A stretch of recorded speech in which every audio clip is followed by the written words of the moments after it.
Selamat pagi, Pak. Nama saya Yohana Evansiana Sari. NIM 19030300087. Saya dari kelas C, jurusan Sosiologi, Fakultas Ilmu Sosial dan Ilmu Politik. Baik, pada kesempatan ini saya akan menjelaskan tentang budaya populer dan imajinasi sipil. Sangat mudah untuk berpura-pura tidak dapat mengubah apapun, bahwa kita berada di dunia di mana masyarakat sangat besar dan individu itu bukan apa-apa. Sebuah atom di dinding, sebutir beras di Sabah. Tapi sebenarnya individu bisa merubah dunia terus-menerus. Individu membuat masa depan dan memperlakukan dengan membayangkan bahwa segala sesuatunya bisa berbeda. Gerakan politik, gerakan pribadi, semua dimulai dengan membayangkan orang lain cara eksis. Pada tahun 2016 sampai 2017, pemain dan komposer Broadway Lin-Manuel Miranda muncul sebagai juru bicara utama untuk imajinasi sipil yang lebih eksklusif. Itu keberhasilan sejarah musik panggung Hamilton meningkatkan pribadinya sebagai selebriti, dan dia menggunakan visibilitas ini untuk menarik perhatian ke berbagai sosial perjuangan keadilan. Selama Tony Award-nya pidato penerimaan, dia memproses administrasi Trump yang tidak memadai menanggapi dampak yang menghancurkan dari badai Maria di Puerto Rico. Dari mana keluarga Miranda berasal, dia tampil di Mar of Hidup. Dan dia membela imigran dan kontribusi mereka untuk Amerika masyarakat melawan Presiden Donald Trump yang bersikeras bahwa sebuah bangsa tanpa batas bukanlah suatu bangsa.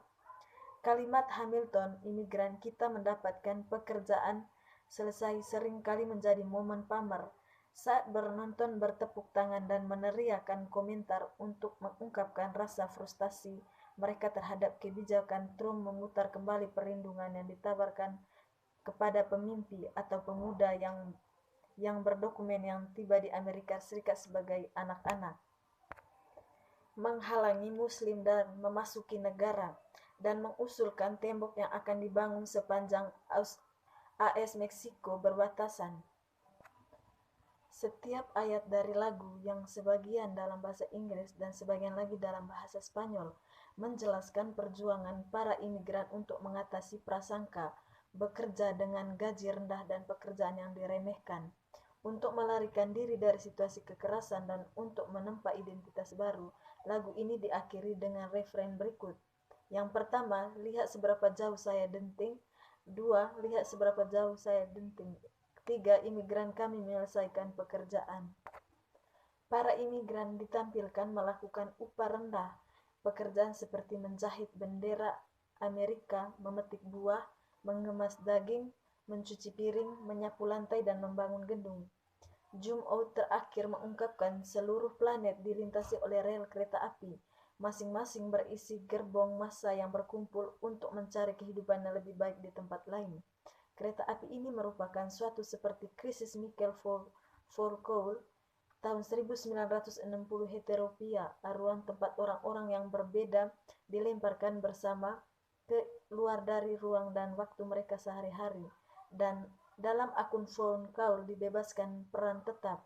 Gangguan yang begitu besar memungkinkan kita membayangkan alternatif pengaturan sosial, tidak utopia yaitu tentang keteraturan dan hierarki, setidaknya menurut Foucault, tetapi heteropia seperti yang didefinisikan oleh keragaman dan inklusi. Sebagai contoh utama Foucault adalah perahu, sebuah tempat yang ada dengan sendirinya, yang tertutup pada dirinya sendiri, sebuah metafora yang bergema banyak imigran. Dia menyimpulkan dalam peradaban tanpa perahu, mimpi mengering, spionase menggantikan pertualangan, dan polisi mengambil alih tempat bajak laut. Apa yang Anda lakukan saat mimpi mengering adalah pertanyaan yang diajukan banyak dari mereka yang menghadapi krisis dan bencana yang tampaknya tak berujung, gangguan dan perpindahan. Tidak mungkin ada politik tanpa harapan, dan melalui imajinasi inilah harapan kita dihidupkan kembali. Di suatu tempat di antara harapan dan kekecewaan adalah ambivalensi dan prasyarat kata-kata yang menggambarkan apa yang dirasakan oleh banyak orang saat ini. Miranda cocok dengan tradisi panjang seniman progresif atau radikal melakukan apa yang dulunya disebut pekerjaan budaya. Miskenberg menggunakan bentuk bahasa sehari-hari untuk mengekspresikan perspektif alternatif kepada publik yang lebih luas. Dalam perjuangan hari ini untuk hak-hak imigran, pembuat perubahan lainnya organisasi menunjukkan bagaimana budaya populer mungkin disesuaikan, dicampurkan ulang dan diterapkan kembali di akar rumput tingkat. Mendefinisikan imajinasi sipil. Melalui beberapa kasus yang dipresentasikan dalam koleksi ini, kami membuat model fungsi berbeda yang dilakukan oleh imajinasi sipil. Kami mendefinisikan kewarganegaraan imajinasi sebagai kapasitas untuk membayangkan alternatif budaya saat ini, kondisi sosial, politik, atau ekonomi. Seseorang tidak bisa mengubah dunia tanpa membayangkan seperti apa dunia yang lebih baik itu. Di luar itu, file imajinasi sipil membutuhkan dan diwujudkan melalui kemampuan berimajinasi proses perubahan, untuk melihat diri sendiri sebagai agen sipil yang mampu melakukan perubahan, merasakan solidaritas dengan orang lain yang perspektif dan pengalamannya berbeda dengan milik sendiri, untuk bergabung dengan koleksi yang lebih besar dengan berbagai minat dan untuk membawa dimensi imajinatif ke dunia yang nyata, spasi dan tempat. Penelitian tentang imajinasi sipil mengeksplorasi konsekuensi politik representasi budaya dan akar budaya politik partisipasi. Definisi ini menggabungkan gagasan dari berbagai akun imajinasi publik partisipasi. Definisi ini menggagasan dan berbagai akun imajinasi publik, imajinasi politik, imajinasi radikal, imajinasi pragmatif, pemberontakan kreatif, atau fantasi publik. Dan beberapa kasus imajinasi sipil didasarkan pada keyakinan tentang bagaimana sistem benar-benar berfungsi. Tetapi kami memiliki pemahaman yang lebih luas menekankan kapasitas untuk membayangkan alternatif, bahkan jika alternatif itu melihat fantastis. Terlalu sering fokus pada masalah kontemporer membuat kita mungkin untuk melihat melampaui batasan secara langsung. Keterlibatan warga sipil dengan budaya populer melibatkan negosiasi yang kompleks antara pandangan dunia yang berlawanan dengan hubungan yang penuh dengan lembaga komersial. Perhatikan misalnya bagaimana alat-alat teknologi dan platform menginformasikan imajinasi sipil. Kami menolak kedua gagasan itu, determinasi teknologi dan mitos otonomi total. Melihat individu yang terus-menerus bernegosiasi dengan budaya di sekitar mereka, yang mencakup teknologi yang semakin membentuk kontemporer kita lingkungan hidup.